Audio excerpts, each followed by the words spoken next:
Hey there, students. My German Unification lecture ended up weighing in about 30 minutes, and so, on the advice of Miss Snyder's students, I decided to break it up into three parts. So, hopefully, by this time, you have already watched The Failure of Liberal Nationalism, Part 1, and Part 2, Bismarck's Realpolitik. This is Part 3, Blood and Iron. Enjoy. Now for the foreign policy, okay? So he's got people in line there in Prussia. How is he going to use foreign policy to unite Germany? And Bismarck says, look, you tried this whole Frankfurt Parliament pig crown thing, didn't work, okay? Ain't nobody got time for that, all right? But what Bismarck advocates is blood and iron, as he calls it. Now, this is actually a little switcheroo here as far as Bismarck's actual saying. But, sometimes you get the original speech and somebody's like, you know what, it would sound a lot better if you did it this way. So let's see what Bismarck has to say. The position of Prussia in Germany will not be determined by its liberalism, but by its power. Prussia must concentrate its strength and hold it for the favorable moment. Not through speeches and majority decisions will the great questions of the day be decided, but by iron and blood, all right, by weapons, all right, that we are going to kill. This is going to happen through war. So it's just, I'm sure he just finished giving the speech or whatever, and people are like, hey, if you would have said blood and iron, that would have sounded like a whole lot cooler. Yeah. So that's the thing. Although he said iron and blood and iron. So this is going to be done on a militaristic basis. And this is going to be done through three different wars of German unification. The Schleswig Wars, the Austro-Prussian War, and the Franco-Prussian War. All right, so and each of these are going to have a goal. The first being to establish German dominance over other German-speaking territories. Second, we need to figure out, okay, who's going to be the dominant German state, Austria or Prussia? And then after that, how do we make everybody happy about it and make people think, you know what, I'm really glad to be German? So first off, the Schleswig Wars. You've got Prussia and Austria, all right, get in this war together, and they are fighting against Denmark, all right, because Denmark is ruling over pockets of German-speaking people, of these ethnic Germans. So now we're going to go in here and we're going to liberate these people from the, this Danish oppression. And so what you see here is that the Germans end up winning this, and Schleswig is going to be administered by Prussia, and Holstein, the other province, will be administered by Austria. And what this does is it kind of stretches out Austrian resources, which is kind of, I think, part of Bismarck's endgame as well. So that's going to be the result of that. So the Germans have gone to a war to establish the principle of German dominance over German-speaking peoples.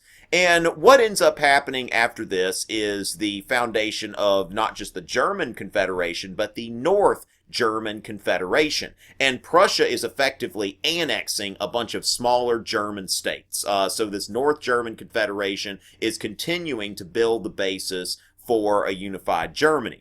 Now, southern German states resisted Prussian dominance. Keep in mind that these southern German states tend to be more Catholic and more aligned with Austria than Prussia. But you still have some people here who are not on board with this.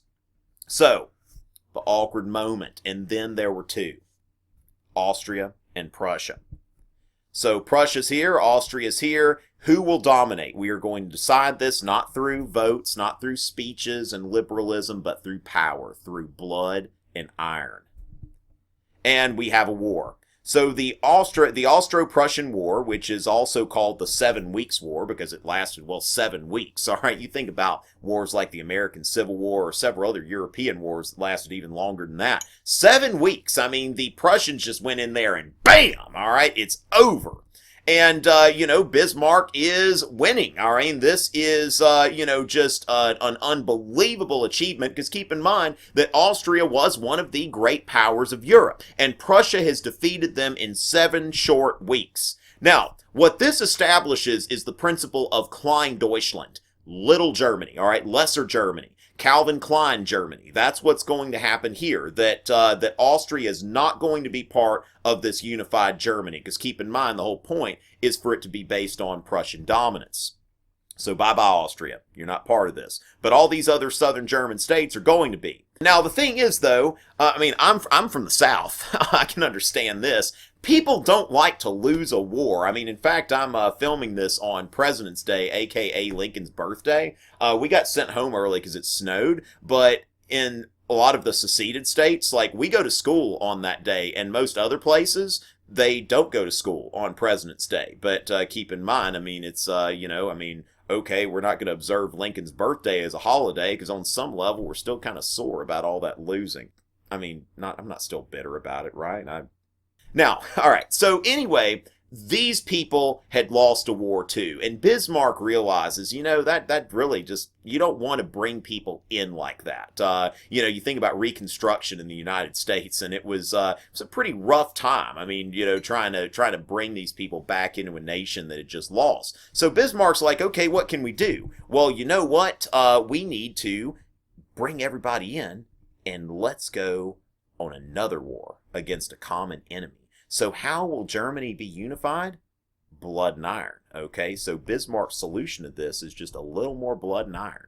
And this is the Franco-Prussian War, which Bismarck kind of intentionally started with the Ems dispatch, which, he made something look a lot more like some telegram, look a lot more rude and offensive than it actually was through selective quoting. But keep in mind that Bismarck wants France to declare war on Prussia, and then he is just gonna knock them down, all right?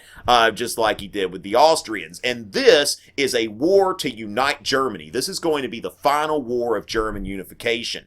And Bismarck in his memoirs, now keep in mind the POV here is a guy writing his own memoirs, self-glorification, and kind of the whole retrospective sort of thing. So, take this with a grain of salt.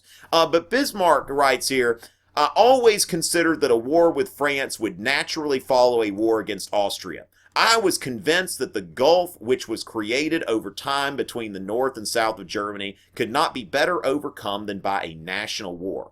I did not doubt that it was necessary to make a French-German war before the general reorganization of Germany would be realized. Basically, Bismarck saying, look, I've got everything figured out here. I'm on it. From the very beginning, I had orchestrated this whole thing.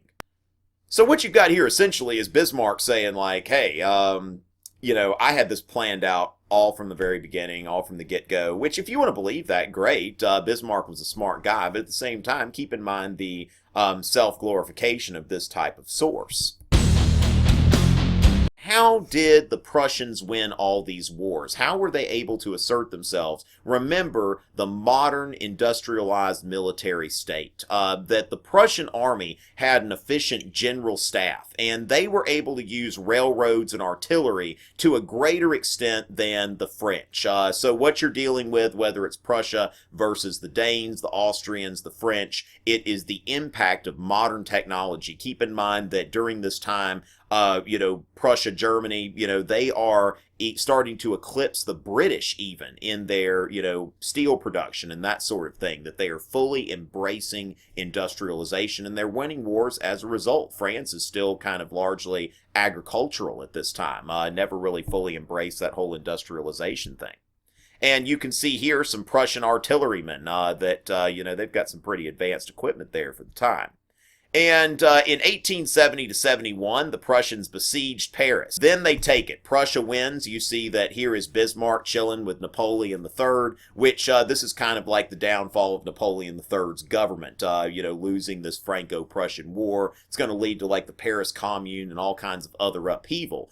This is a pretty major loss for France. I mean, that their capital gets taken. The Prussians march in there in a military parade. It's like, we beat you, all right? Hey, people that were allied with Austria, South Germans, look, you won. Feel good about yourselves. France, feel bad about yourselves because you lost. And now Bismarck is not just the Chancellor of Prussia, but he's the Chancellor of Germany, the Chancellor of a unified Germany under Prussian dominance. And really, just to add insult to injury, because really this is about inflating the egos of all these Germans, not necessarily about, the feelings of the French people, is they go to Versailles, and Bismarck has the German Empire proclaimed, not in Berlin or any kind of German area, but he goes to Versailles, to the very seat of French power, and goes to the Hall of Mirrors and says, let's do it here. Let's proclaim our empire right here that is the symbol of French dominance and strength. Yeah! All right, that's what he's got in mind. Now, Louis XIV would not have been too happy with this. I mean, keep in mind, this is what he built to get into the glory of France, to showcase that glory. Not going to be that happy. The French people aren't going to be that happy either. Now, keep in mind, the French, after World War I, when it's time to sign the Treaty of Versailles, it's like, hey, we know a place to sign this treaty. How about the Hall of Mirrors? Woo! All right, anyway. Now, on top of going to Versailles and proclaiming the German Empire, the Germans also insist on the annexation of Alsace-Lorraine. Now, of course, Bismarck, who wasn't a doctrinaire nationalist, actually resisted this because in terms of realpolitik, Bismarck was just wanting a war. Bismarck realized that this was going to create further bad blood between Germany and France, which he didn't necessarily want. He just wanted to win a war. But a lot of German nationalists, they were saying like, hey, we want to annex Alsace-Lorraine. And Bismarck's like, okay, I guess we've got to if people are going to insist. This was a German-speaking province that had been part of France ever since the time of Louis XIV. And, it's going to become a hot-button issue. That a lot of French speakers were here, that there were German speakers, but there were also some French-speaking parts of Alsace-Lorraine that are going to be annexed to the empire. Now, keep in mind as well that the French, had more rights than the Germans at that time. And then the third thing is that Germany exacts reparations from France. They have to pay 5 billion francs. That's, I guess, a lot of money or something like that. But it's really interesting when you think about it because the French have kind of been provoked. You sort of see the stage being set for World War I, that they go and they insult the French by proclaiming their empire in the Hall of Mirrors. Then they annex a territory, and then they get war reparations, which the reverse is really what's going to happen after World War I. So keep in mind that this Franco-Prussian War is really setting the stage for the aftermath of World War I. You start to realize, why are the French so vindictive? It wasn't just a World War I thing. This is kind of left over from this Franco-Prussian War. And you can see here is a painting of hope. All right, you see this woman here. This is a French painting, and you see these ruins here and this beautiful woman with an olive branch that is holding out hope for the French people after this very embarrassing defeat. Now, then you see a painting of the black spot, and what we see here is a French classroom where the teacher is showing his student this black spot on the map, that these are the lost provinces colored in black, and never forget what the Germans took away from us. And so what you've got here, if you look at this painting again, it's thinking, hey, here's some hope. We'll stick it to the Germans next time.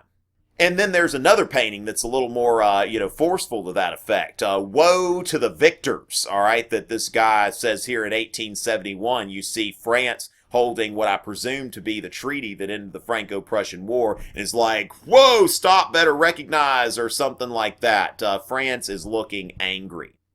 So now that we've gone through all that, let me give you a quick timeline of German unification, which really starts in 1815 with the Congress of Vienna and the creation of the German Confederation. Then we move on to the revolutions of 1848 and the Frankfurt Parliament, and then we have the Blood and Iron, the Schleswig War, Austro-Prussian War, and the Franco-Prussian War, and finally, the proclamation of the German Empire, this process of realpolitik, which sets up Germany as the preeminent military power in Europe and setting the stage for World War I and getting rid of the whole balance of power. And I'm about to get rid of this lecture. Auf Wiedersehen.